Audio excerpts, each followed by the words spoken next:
Olá, sejam muito bem-vindos, eu sou o Júlio e esse é mais um vídeo do canal Leia Mais com Júlio. No vídeo de hoje vamos falar desse livro aqui, ó, A Polícia da Memória, de Yoko Ogawa.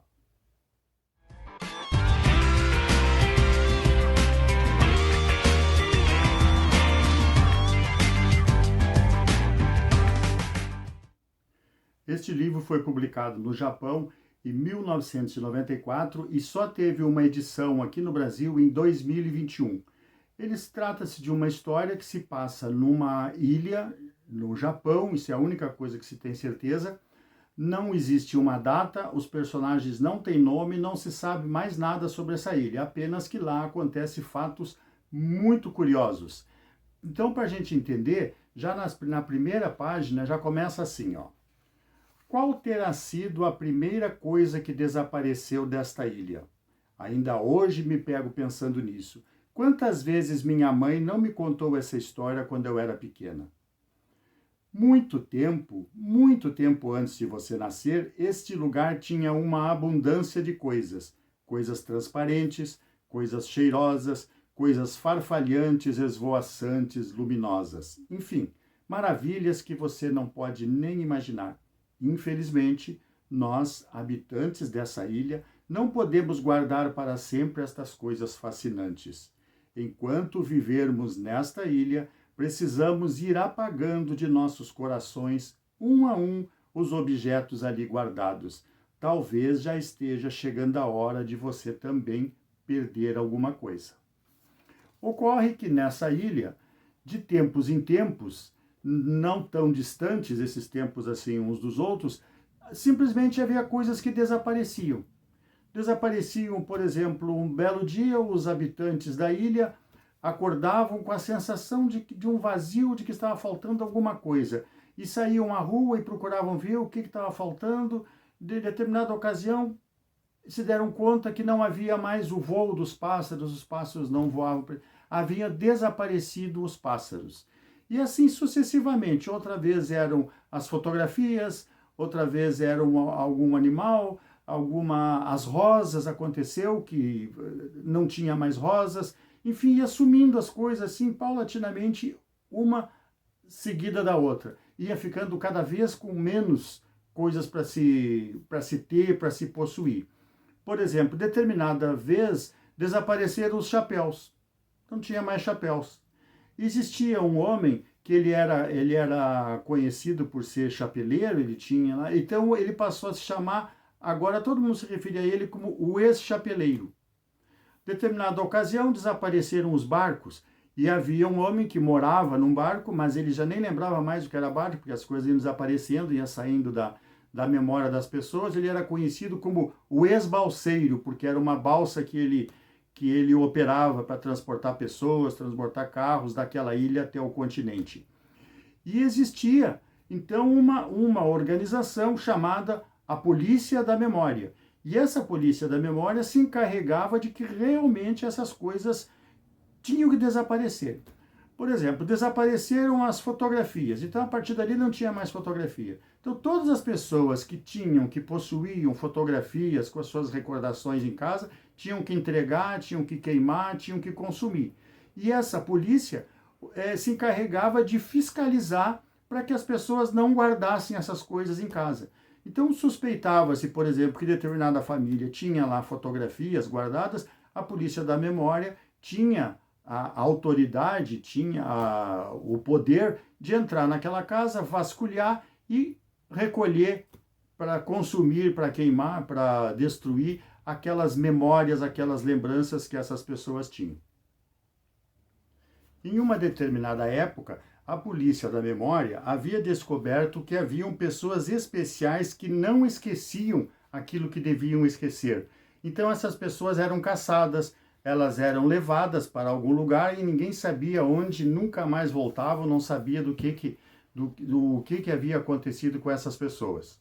Aqui, segundo o oficial da Polícia da Memória, ele diz o seguinte: nossa principal missão é promover os desaparecimentos de forma rápida e apagar as memórias associadas às coisas que sumiram, quando elas não são mais necessárias. não é prudente ficar guardando memórias inúteis do passado. Então nós temos assim, personagens, os nossos personagens, como disse, não tem nome, é uma moça, é filha daquela mãe que falou lá no início do vídeo, ela é uma escritora, ela se relaciona com os vizinhos, onde tem ali o ex-chapeleiro, tem um cachorro, tem uma senhora que vendia tortas, que vendia doces, a ex-doceira, tem o ex-balseiro, e ela tem um editor. O editor dela, aliás, é o único que tem nome, ele é chamado de o R, simplesmente a letra R. E ele é uma das pessoas que não esquecem das coisas.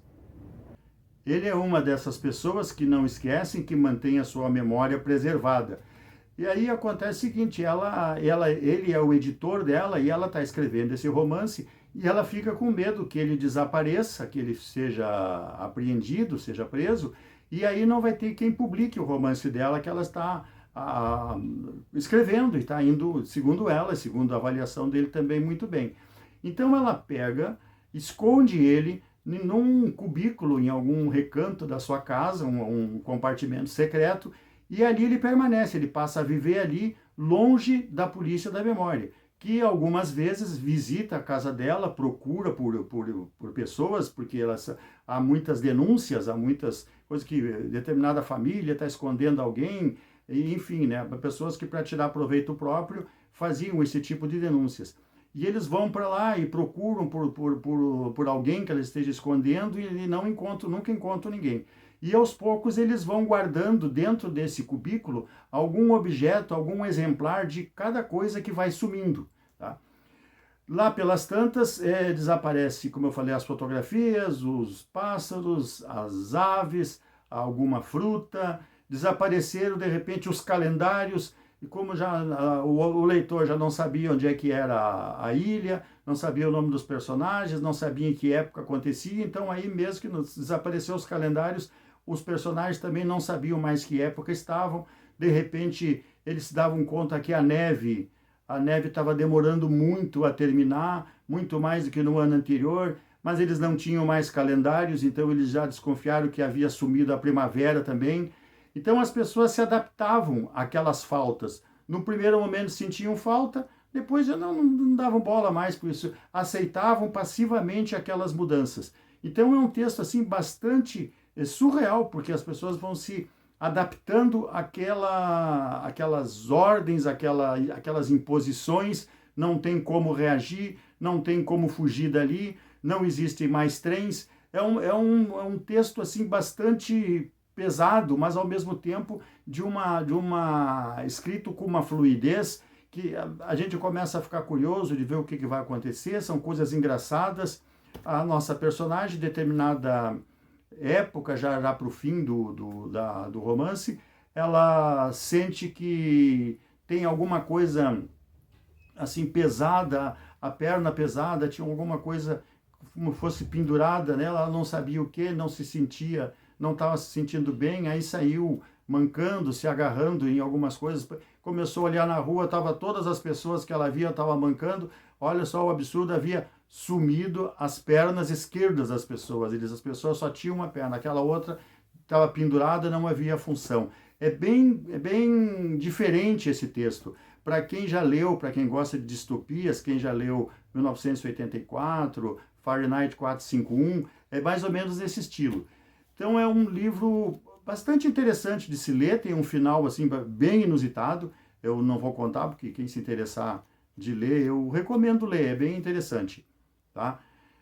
Uma curiosidade, eu sempre digo nos meus vídeos e nas minhas conversas, eu sempre digo que não existe mau livro que não tenha algo de bom, a gente sempre aprende alguma coisa. Aqui no Brasil, a gente assiste televisão e seguidamente, televisão, rádio, jornal, as pessoas sempre comparam nos textos, nos ditos dos vídeos de jornal, eles sempre comparam assim, ó, houve destruição, incêndio que destruiu uma área equivalente a 5 campos de futebol. E a dificuldade eles sempre usam essa comparação porque as pessoas não têm assim o entendimento exato de falar em metros quadrados, quilômetros quadrados, mas campo de futebol é uma coisa que está na mente do brasileiro, então ele consegue avaliar qual a extensão equivalente a 5 campos de futebol. Eu tenho um filho que é matemático e ele sempre diz assim, olha que absurdo, parece agora que campo de futebol virou medida oficial de tamanho das coisas. E ele diz, isso é só no Brasil com a educação. E aqui nesse livro, depois eu falei para ele depois que li, tem uma coisa bem curiosa. Eu comecei a observar, várias vezes a autora se refere, tinha um cômodo de 6 tatames, um cômodo de uma casa equivalente a 30 tatames. Aí eu fui descobrir por que ela comparava com o tatame, porque é comum, segundo a autora, no Japão, se dá como, assim como nós aqui, campos de futebol, lá eles tatame, né? Porque o tatame tem o equivalente a 2 metros quadrados. Então, uma casa com 30 tatames seriam 60 metros quadrados. Aí eu disse para ele, viu, não é só no Brasil que se compara a campos de futebol, lá no Japão, tatame também serve de unidade de medida. Então, assim, é bastante curioso, todo livro, todas as coisas, eles começam a ir se perdendo as memórias, eles perdem a noção do que era um doce, uma torta, uma fotografia. Então, eles sempre dizem ali que a gente sempre tem, a nossa vida é feita de perdas. Então, eu acho assim bem legal de ler, gostei da história, é bem diferente, para quem gosta de distopia, então é maravilhoso, tá? Então, mais um livro que eu li e tenho trazido aqui para vocês a minha opinião, o que eu achei, como é que tá. Se vocês gostarem, procurem ler, tá? Mas pelo menos vocês já sabem do que se trata este livro, A Polícia da Memória, de Yoko Ogawa. Se você gostou do vídeo, deixe seu like, se inscreve no canal e até a próxima.